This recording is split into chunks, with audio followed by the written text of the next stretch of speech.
ಇಸ್ರೇಲ್ನಲ್ಲಿ ಸಿಲುಕಿದ್ದ ಕನ್ನಡಿಗರು ಸ್ವದೇಶಕ್ಕೆ ವಾಪಸ್ಸಾಗಿದ್ದಾರೆ. 18 ಕನ್ನಡಿಗರು ಕುವೈಟ್ನಿಂದ ಮುಂಬೈಗೆ ಬಂದಿಳಿದಿದ್ದಾರೆ. ಸಂಜೆ 5 ಗಂಟೆ ಸುಮಾರಿಗೆ ದೇವನಹಳ್ಳಿಯ ಕೆಂಪೇಗೌಡ ವಿಮಾನ ನಿಲ್ದಾಣಕ್ಕೆ ಆಗಮಿಸಲಿದ್ದಾರೆ.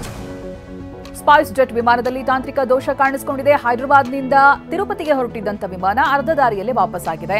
SG2696 ಫ್ಲೈಟ್ ಬೆಳಿಗ್ಗೆ 6:19ಕ್ಕೆ ಟೇಕ್ ಆಫ್ ಆಗಿತ್ತು. ಬೆಳಿಗ್ಗೆ 7:40ಕ್ಕೆ ತಿರುಪತಿಯಲ್ಲಿ ಲ್ಯಾಂಡ್ ಆಗಬೇಕಿತ್ತು. ಬಿಡದಿಯ ಕೇತಗಾನಹಳ್ಳಿ ಸರ್ಕಾರಿ ಜಮೀನು ಒತ್ತುವರಿ ಆರೋಪ ಸಂಬಂಧ ಕೇಂದ್ರ ಸಚಿವ HD ಕುಮಾರಸ್ವಾಮಿಗೆ ಬಿಗ್ ರಿಲೀಫ್ ಸಿಕ್ಕಿದೆ. ಸರ್ಕಾರ ರಚಿಸಿದ್ದ SITಗೆ ಹೈಕೋರ್ಟ್ ಮಧ್ಯಂತರ ತಡೆ ನೀಡಿದೆ.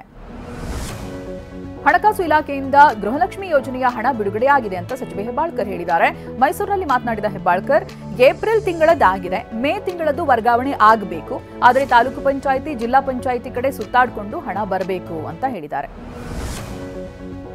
ಬಳ್ಳಾರಿ ಹಾಲು ಒಕ್ಕೂಟದ ಚುನಾವಣೆ ವಿಳಂಬದ ವಿಚಾರವಾಗಿ TV9 ಜೊತೆ ಕೆಎಂಎಫ್ ಅಧ್ಯಕ್ಷ ಭೀಮಾನಾಯ್ಕ್ ಮಾತನಾಡಿದ್ದಾರೆ. ಬಳ್ಳಾರಿಯ ಕೆಲ ಶಾಸಕರು ಒತ್ತಡವನ್ನ ತಂದಿರಬಹುದು. ರಾಜಣ್ಣನವರಿಗೆ ಕಾಲ್ ಮಾಡಿದ್ದೆ, ಅವರು ನನ್ನ ಕರೆ ಸ್ವೀಕಾರ ಮಾಡ್ತಾ ಇಲ್ಲ. ಹೀಗಾಗಿ ನಿನ್ನೆ ಸಿಎಂ ಭೇಟಿಯಾಗಿ ಮಾಹಿತಿ ಕೊಟ್ಟಿದ್ದೇನೆ ಅಂತ ಹೇಳಿದ್ದಾರೆ. ಬಮೂಲ್ ಅಧ್ಯಕ್ಷ ಸ್ಥಾನಕ್ಕೆ ಮಾಜಿ ಸಂಸದ DK ಸುರೇಶ್ ನಾಮಪತ್ರವನ್ನ ಸಲ್ಲಿಸಿದ್ದಾರೆ. ಬೆಂಗಳೂರಿನ ಡೇರಿ ವೃತ್ತದಲ್ಲಿರುವ ಕಚೇರಿಯಲ್ಲಿ ನಾಮಿನೇಷನ್ ಫೈಲ್ ಮಾಡಿದ್ದಾರೆ. ನೀಟ್ ಪರೀಕ್ಷೆಯಲ್ಲಿ ಗೋಲ್ಮಾಲ್ ನಡೆದಿರುವಂತಹ ಆರೋಪ ಕೇಳಿಬಂದಿದೆ. ನೀಟ್ OMR ಶೀಟ್ ಟ್ಯಾಂಪರ್ ಆಗಿದೆ ಅಂತ ವಿದ್ಯಾರ್ಥಿನಿ ಪ್ರಿಯಾ ಆರೋಪವನ್ನು ಮಾಡ್ತಾ ಇದ್ದಾರೆ. ನನಗೆ 633 ಅಂಕ ಬರಬೇಕಿತ್ತು, ಆದರೆ 469 ಅಂಕ ಬಂದಿದೆ ಅಂತ ಹೇಳಿ ನೋವನ್ನ ತೋಡಿಕೊಂಡಿದ್ದಾರೆ. ದಕ್ಷಿಣ ಕನ್ನಡ ಜಿಲ್ಲೆಯಲ್ಲಿ ಗರ್ಭಿಣಿ ಹಾಗೆ ಪತಿಯ ಮೃತದೇಹ ಪತ್ತೆಯಾಗಿದೆ. ಬಂಟ್ವಾಳ ತಾಲೂಕಿನ ನಾವೂರು ಬಡಗುಂಡಿಯಲ್ಲಿ ಮೃತದೇಹ ಸಿಕ್ಕಿದೆ.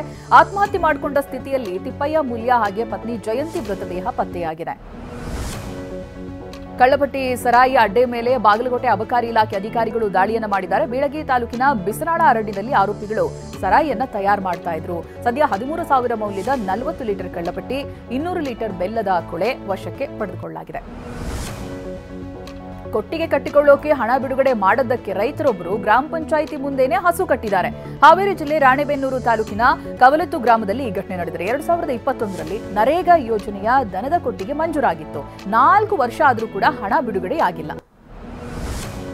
ಲಗೇಜ್ ವಿಚಾರಕ್ಕೆ ವಿಮಾನದಲ್ಲಿ ಮಹಿಳೆ ರಂಪಾಟ ಮಾಡಿದ್ದಾರೆ. ವಿಮಾನದ ಸಿಬ್ಬಂದಿ ಪೊಲೀಸರ ಜೊತೆ ಮಹಿಳೆ ಕಿರಿಕ್ ತೆಗೆದಿದ್ದು ಕೆಂಪೇಗೌಡ ಏರ್ಪೋರ್ಟ್ ಠಾಣೆಯಲ್ಲಿ ಕೇಸ್ ಕೂಡ ದಾಖಲಾಗಿದೆ. ಯಲಹಂಕ ಮೂಲದ ವಾಸ್ ಹಿರಲ್ ಮೋಹನ್ ಬಾಯ್ ವಿರುದ್ಧವಾಗಿ ಕೇಸ್ ದಾಖಲಾಗಿದೆ. ಮಾವಿಗೆ ಬೆಂಬಲ ಬೆಲೆಗೆ ಆಗ್ರಹಿಸಿ ಕೋಲಾರದಲ್ಲಿ ರೈತರು ಪ್ರತಿಭಟನೆ ನಡೆಸಿದ್ದಾರೆ. ನಗರದ ಬಸ್ ನಿಲ್ದಾಣದಲ್ಲಿ ರಸ್ತೆ ತಡೆದಿದ್ದಾರೆ. ಮಾವು ಬೆಳೆಗೆ ಬೆಂಬಲ ಬೆಲೆ ನಿರ್ಧಾರ ಮಾಡಬೇಕು ಅಂತ CPIM ಒತ್ತಾಯಿಸಿದೆ.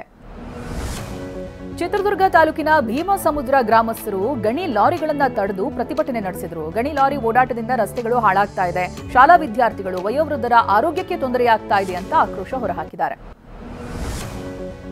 ಕಾಂತಾರ ಚಿತ್ರತಂಡ ಚಿತ್ರೀಕರಣಕ್ಕೆ ಅನುಮತಿ ಪಡೆದ ದಾಖಲೆಯನ್ನ ಶಿವಮೊಗ್ಗದ ಹೊಸನಗರ ತಹಶೀಲ್ದಾರ್ಗೆ ಸಲ್ಲಿಸಿದೆ. ಮಾಣಿ ಡ್ಯಾಂ ಹಿನ್ನೀರಿನಲ್ಲಿ ಚಿತ್ರೀಕರಣ ವೇಳೆ ಅವಘಡ ಸಂಭವಿಸಿತ್ತು. ಈ ಬಗ್ಗೆ ತಹಶೀಲ್ದಾರ್ ಚಿತ್ರತಂಡಕ್ಕೆ ನೋಟಿಸ್ ಅನ್ನು ಕೊಟ್ಟಿದ್ರು.